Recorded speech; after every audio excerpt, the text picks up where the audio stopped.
Thank you for joining me, and congratulations on the series. I believe this has screened in the UK already, so but it's exciting for you to see it onto BritBox. Pretty cool. I think BritBox is great that kind of stuff's being seen, like British stuff's being seen far and wide. So yeah, it's really exciting, and it's fun for stuff to have it to kind of another little life. Yes, exactly, exactly the same. I think it's amazing that American audiences get to see this little adaptation, and it's funny because these like British pieces tend to like really land for some reason in America, so that's kind of it's kind of cool. Yeah. David, I interviewed you before for Rye Lane, and that was your first sort of starring role in a movie, and now you're doing your first really starring role in the BBC series and an Agatha Christie series as well. How exciting is that for you? Oh, listen, it's so exciting. But I do remember you, by the way. Thanks for the interview. Oh, thank you. All of these things are really exciting. It's nice to go from one thing to another and switch it up a bit and do something a bit different. This particular one is just a really brilliant piece, and we had such great people. Minu, our director, Sean, our writer, amazing Morfydd Clark, who's just bloody brilliant, and it was great. It was an awesome project to do. Well, can we talk about your character? She's an interesting one. She's someone who doesn't really give. She knows exactly what she's doing, but she's a woman Yeah, of her time. She knows her place in society, but she's trying to sort of, wiggle her way into being more than what is expected from her. Tell us more about her. yeah. I think she's pretty realistic about the confines of her situation, and she's um, found herself a rather kind of manageable rich man. So I kind of feel that she thinks she's kind of beaten the system, but she's done it in a slightly soulless way. And I feel that she kind of remembers that um,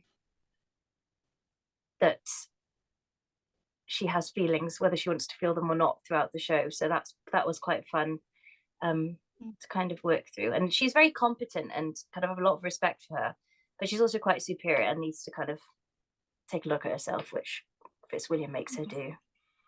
Were you very much a fan of the sort of Agatha Christie crime thrillers at all before being involved in Yeah, this?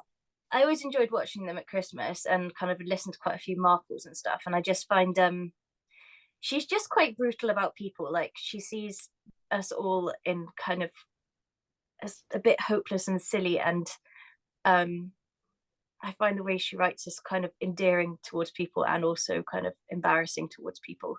She sees us clearly. So it's kind of an actor's dream to get to play a character that she's written, because they probably are very well thought out and fun to play. Isn't it brilliant that the sort of the issue of race is actually broached very much in this and like other period pieces? Well, yes, I'm not. I don't think I'm an actor that's very good at doing things that aren't. You know, I love to stretch myself, and I'm still finding my own like limits. You know what I mean? But I'm not. I don't think I'm good at doing anything that isn't grounded in some sort of truth. And the first thing people see when they see me is a background. Do you know what I mean? Like that's a fact. So I'm not going to take away from that. So to bring myself to a period piece like an Agatha Christie that's very iconic, there's stuff that we have to address, and I think that that's what was so refreshing and cool to do about this one, is that we weren't shying away from it. And if we were going to do that, then I don't think I'm the right actor for it. You know what I mean? So it was really really great to dive into something that was period, but also felt authentic to our experience and the truth that I think we can all see. But in that scenario, I guess we're at the same place as the audience. You know, the audience shouldn't be ahead of us. We should at least be at the same pace, if not in front of the audience. So that was cool to do.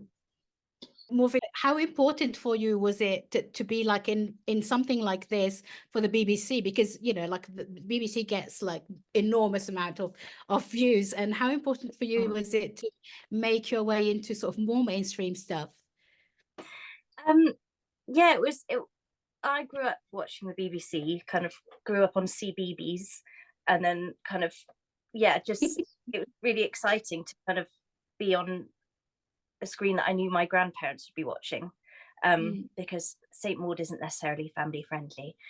So it was good to be in something that I felt kind of, yeah, was mainstream and could be enjoyed by lots of people. So yeah, that was fantastic. And I feel like it felt like a big honor to be asked to be in like something like that. It feels like a bit of an institution that I never imagined being part of. So it's great. They're going to ask you something that you might not want to answer, but like, you know, there's every time a classic is cast in a way that that isn't exactly all sort of white and all English speaking, you get the odd person making a comment that, oh, why is this happening? Why is this character being made into a person of color? What do you have to say to those people? I mean, anything that involves swearing. Absolutely nothing at all. Absolutely nothing at all. Just you know, I'm gonna keep doing what moves me and what I find interesting, and the rest kind of takes care of itself. I'm not really good with like doing anything after like what I do. You know what I mean? I don't really pay too much attention to like anything else. So yeah. Ladies and gentlemen, you're watching Hey You Guys! Hey, you guys! Hey You Guys! Hey, that's what they all say. Hey You Guys! Hey, you guys!